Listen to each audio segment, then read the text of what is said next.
प्रभु यीशु मसीह के मधुर और मीठे नाम में आज दिनांक 29 जून दिन शनिवार को आप सब श्रोताओं का हम स्वागत करते हैं। आज के दिन के लिए जो वचन है लिया गया है यशायाह नबी की पुस्तक उसका 25 अध्याय 8 पद। वह मृत्यु को सदा के लिए नाश करेगा और प्रभु यहोवा सबों के मुख पर से आंसू पोंछ डालेगा और अपनी प्रजा की नामधराई सारी पृथ्वी पर से दूर करेगा, क्योंकि यहोवा ने ऐसा कहा है। प्रिय, मृत्यु कोई अंत नहीं है। यीशु मसीह ने इसे आराम कहा।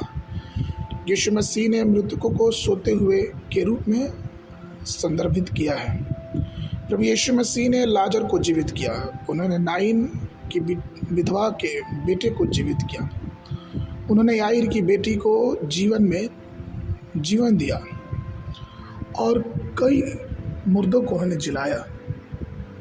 इस दुनिया में जब लोग अपने प्रियजनों को खो देते हैं तो उन्हें बहुत दुख और पीड़ा से गुजरना पड़ता है। वे असहनीय होते हैं, लेकिन ईश्वर के लोग जब मृत्यु को सामना करते हैं तो हम ये विश्वास करते हैं कि वो मसीह में आराम कर रहे हैं, और जब यीशु मसीह का दूसरा आगमन होगा तो वो फिर से पुनरुत्थित हो जाएंगे। यीशु मसीह के धरती पे अर्थात पृथ्वी पर आने का एक मुख्य कारण ये भी था कि वो मृत्यु के भय से अपने लोगों को आज़ाद करें। यूहन्ना की पुस्तक उसका 11 अध्याय 25 और 26 पद इस बात को कहता है कि यीशु ने कहा, पुनरुत्थान और जीवन मैं हूँ। जो कोई मुझ पर विश्वास करता है वह यदि मर भी जाए तो अभी जिएगा, और जो कोई जीता है वह मुझ पर विश्वास करता है वह अनंत काल तक न मरेगा। क्या तू इस बात पर विश्वास करती है? पवित्र शास्त्र में पौलुस वे इस बात को आगे बढ़ के लिखते हुए कहते हैं, इब्रानियों की पुस्तक उसके 2 अध्याय के 9 पद में, कि पर हम यीशु को जो स्वर्गदूत से कुछ ही कम किया गया था, मृत्यु का दुख उठाने के कारण महिमा और आदर का मुकुट पहने हुए देखते हैं, ताकि परमेश्वर के अनुग्रह से हर एक मनुष्य के लिए मृत्यु का स्वाद चखे। प्रियो, प्रभु के दूसरे आगमन पर मसीह में जो मरे हुए हैं सब जी उठेंगे, और जो हम बचे रहेंगे वो बादलों पर उसके साथ उठा लिए जाएंगे। पहला थिस्सलुनीयों 4 अध्याय के 16 पद इसी बात को कहता है।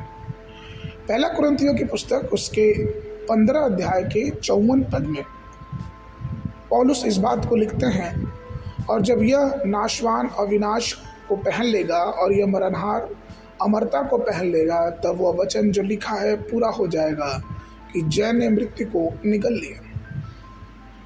हमारे प्रभु यीशु ने मृत्यु, अधलोक और शैतान पर विजय प्राप्त की है। वह मृत्यु और अधलोक की कुंजियां रखता है, क्योंकि वह मर गया था और जीवित उठा है, और मृत्यु और अधलोक की कुंजियां उसके ही पास है। प्रकाशित वाक्य 1 अध्याय 18 पद में यीशु मसीह ने स्वयं इस बात को कहा है।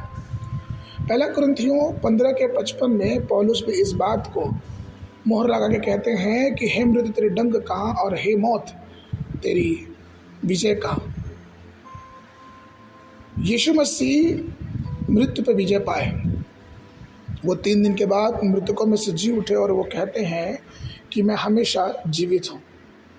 इस दुनिया के लोग के लिए मृत्यु बहुत कड़वाहट की बात हो सकती है, दर्दनाक बात हो सकती है, लेकिन हम जो मसीह में विश्वास करते हैं ये एक सुखद पुल के समान है, एक ब्रिज के समान है, क्योंकि मृत्यु ही हमें उस अनंत जीवन तक पहुंचाएगा। मृत्यु के बाद हम जो मसीह पर विश्वास करते हैं उनका एक और जीवन है जिसे अनंत काल का जीवन कहते हैं। इसलिए भजन संहिता 23 के 6 में दाऊद इस बात को कहते हैं कि निश्चय भलाई और करुणा जीवन भर मेरे साथ साथ बनी रहेगी, और मैं यहोवा के धाम में सर्वदा वास करूंगा। तो प्रियो, आइए अपने जीवन को इस लायक बनाएं और हर एक भय और हर एक डर अपने जीवन से निकालें, क्योंकि मृत्यु को हमारे प्रभु यीशु मसीह ने जीत लिया है।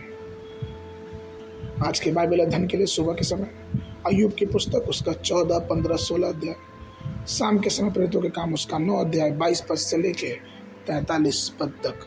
परमेश्वर आप सबको आशीष देवे।